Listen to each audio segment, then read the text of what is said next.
Maji, lengo letu ni kila Mtanzania, kila Mwanarukwa awe karibu na maji safi na salama.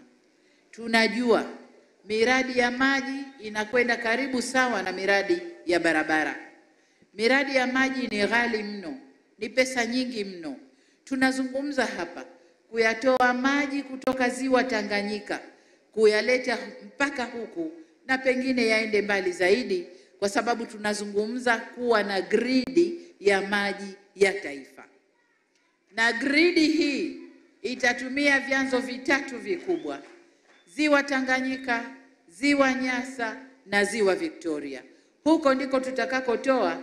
Njia tatu hizo zitakwenda pahali zikutane, tufanye maji ya gridi ya taifa, tuwe na storage, akiba au hifadhi, ndio neno zuri, hifadhi ya maji mengi, ambayo hii ndiyo gridi yetu ya taifa.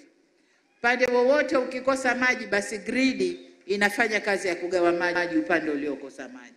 Kwa hiyo tunapozungumza maji safi na salama, hatutani. Tumejipanga kutumia fedha nyingi sana kufanya gridi ya taifa ili kila Mtanzania awe karibu na maji safi na maji salama.